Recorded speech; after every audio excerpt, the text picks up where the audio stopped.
It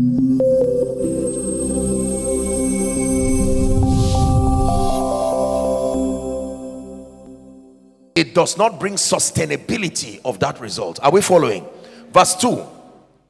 Thou shalt, okay, let's go to verse 3 for sake of time. We're reading down to let's say 18. And he humbled thee and suffered thee to hunger and fed thee with manna which thou knowest not, neither did thy fathers know, that he might make thee know that man doth not live by bread only, but by every word that proceeded out of the mouth of the Lord doth man live. Verse 4.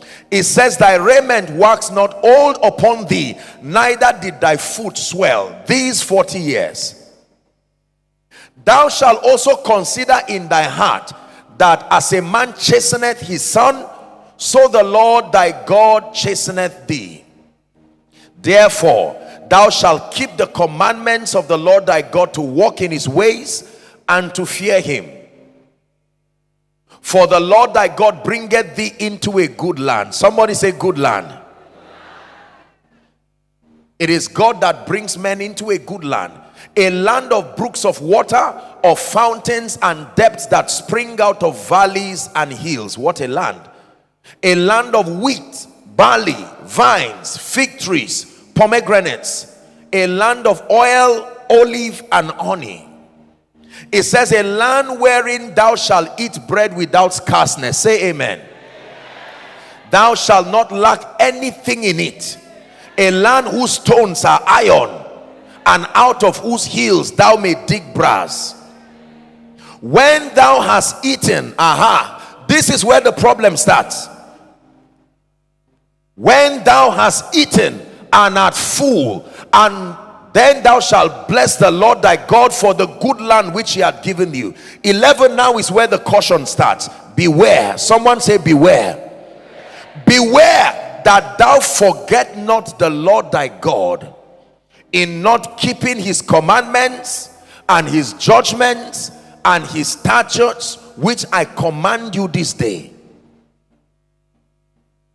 Lest when thou hast eaten and have full, there's something satisfaction does to men. Satisfaction seems to have an ability to erode the memory of God consciousness and God's faithfulness. He's giving a word of caution here. Usually hunger seems to drive men to remember that there is a God in heaven. But when you are full and you are excelling, when everything begins to multiply in your life and testimonies, prayer points become testimonies. It says, lest when thou art eaten and are full, and hast built goodly houses and dwelt therein.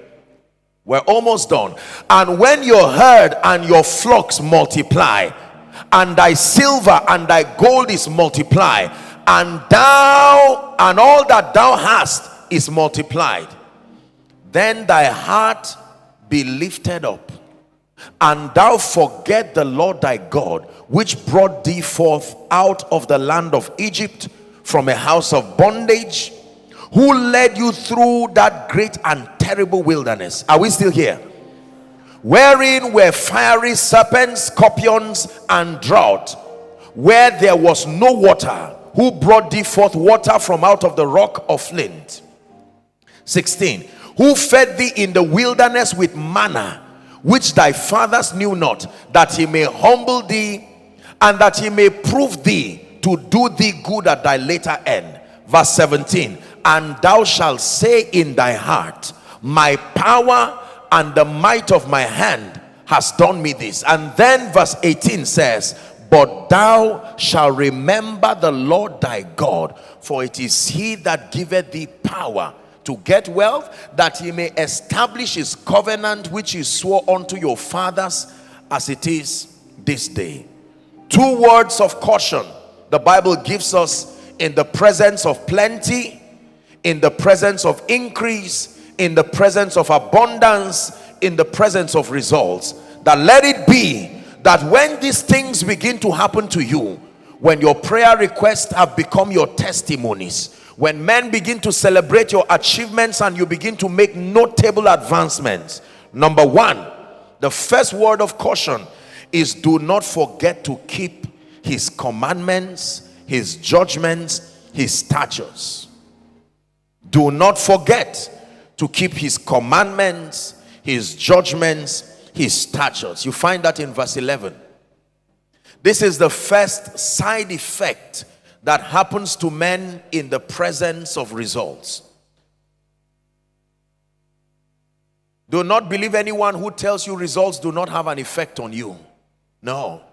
Genuine, notable, ever increasing results.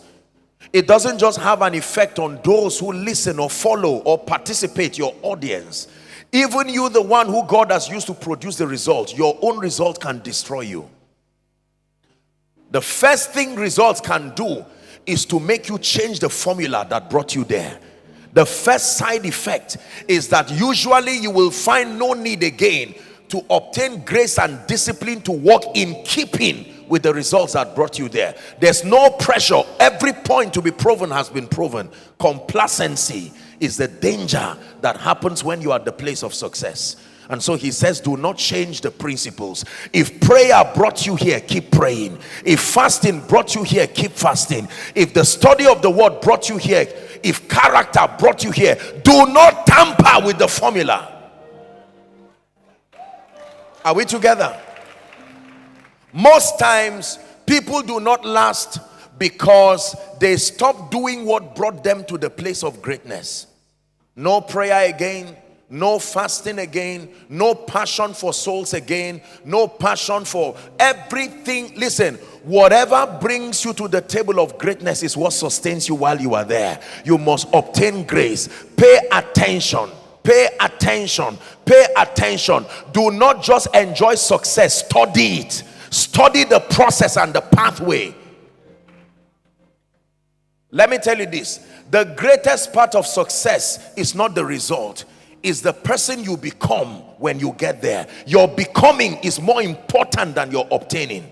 You have to know this. There is a version of you that you need to evolve to be successful. And when you have evolved to that version, stay there and keep moving.